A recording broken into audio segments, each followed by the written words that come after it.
estamos começando mais um Observatório Cultural. Eu sou Maria Ayo e hoje nós vamos receber mais um cantor e compositor paraibano. Vamos conhecer sua história, sua trajetória, quais os projetos que ele está trabalhando, quais já foram lançados. Vamos conversar com Renan Uchoa. Seja muito bem-vindo, Renan. Obrigado, Maria. Obrigado, Observatório Cultural também, né?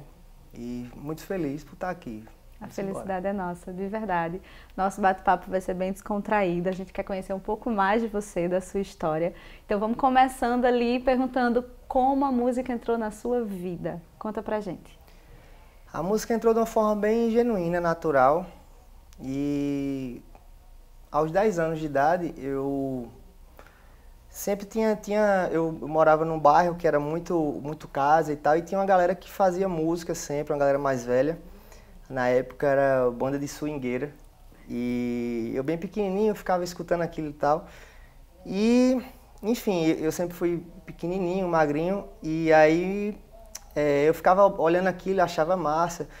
Meu pai teve uma banda, mas assim, bem quando era jovem, uns 15 anos e tal, teve uma banda, ele é de Campina Grande, meu pai. E então a música foi chegando naturalmente, pra mim eu fui tendo interesse naquilo, até que no meu aniversário de 10 anos, eu falei, pai, eu queria uma bateria e tal. E aí ele disse, meu filho, a gente mora em apartamento, primeiro que vai ser uma zoada gigante e eu não tenho condições de estar comprando bateria pra você. Mas é o seguinte, eu vou lhe dar um violão. E aí me deu um violão. Aí foi assim, meu primeiro contato com a música para ser tocada foi nesse momento. Quando eu ganhei esse violão. E aí foi toda essa questão, tinha uma banda ao lado onde eu morava, que ensaiava, né, e eu ficava, né, aquela tensão toda. E daí em diante eu comecei minha vida, foram meus primeiros passos, né?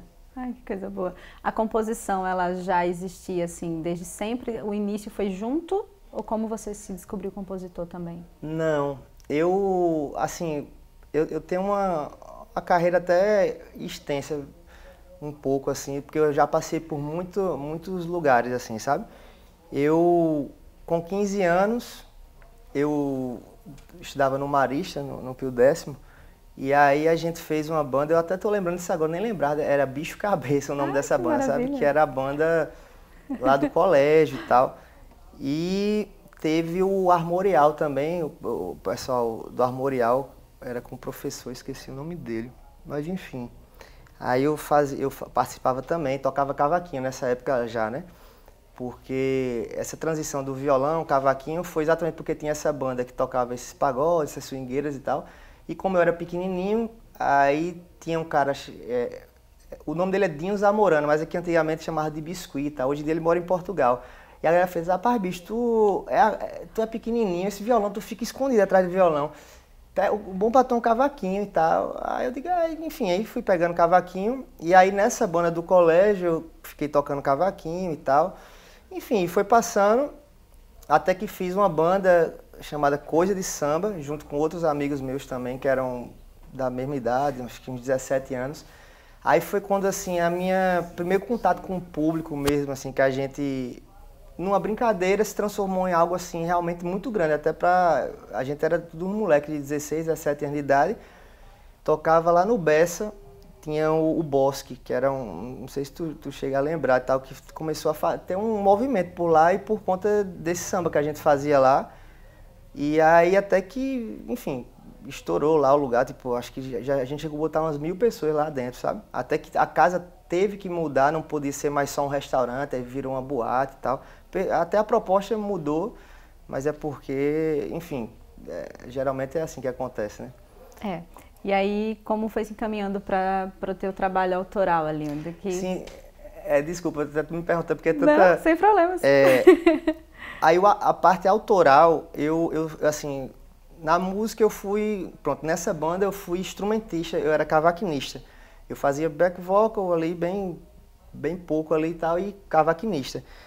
Até que eu tinha algumas músicas que eu fazia, mas assim, eu sempre fui muito autocrítico e tal, e eu achava que nunca estava bom, sabe?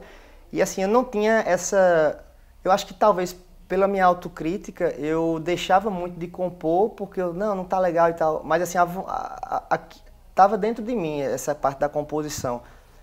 Eu digo até para amigos meus da música também que a gente, quando você pega uma música e interpreta do seu jeito, da sua maneira, é um tipo de composição, porque você não está simplesmente reproduzindo o que já foi feito, né?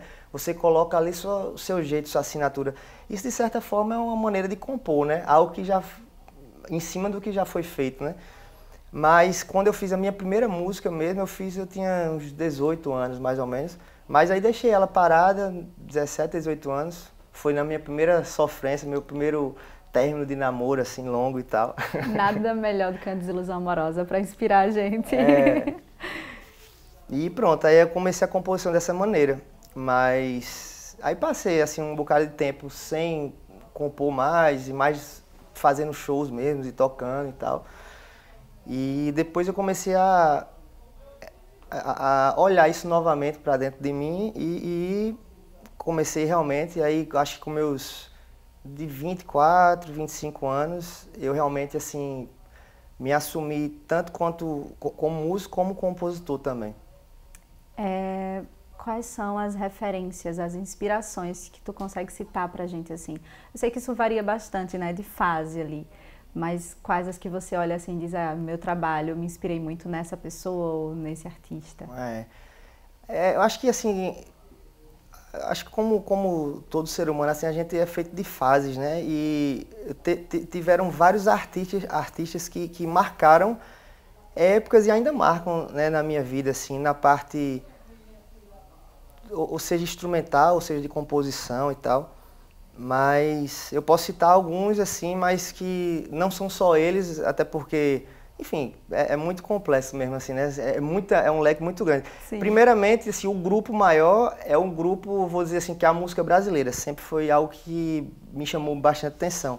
Eu canto músicas internacionais e tal, mas realmente onde eu sei mais, onde eu tenho mais conhecimento é na música brasileira mesmo, que foi o que eu sempre me chamou a atenção, porque enfim, a nossa cultura é muito rica, né? Muita coisa assim que a gente pode passear.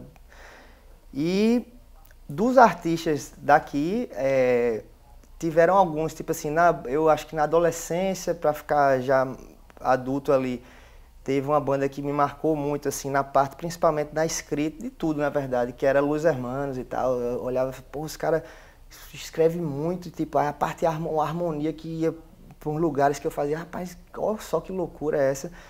Os caras tocavam, tipo, tudo ou em sustenido ou em bemol. Eles até deixavam a guitarra afinada um meio tom abaixo, já para ter essa sonoridade diferente, sabe?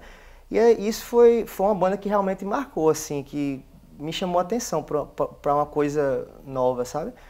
Aí depois disso veio o Lenine, que é um cara assim que eu também... Eu tô falando isso, não tô falando nem dos paraibanos, né? Mas falando na parte de Brasil mesmo, né?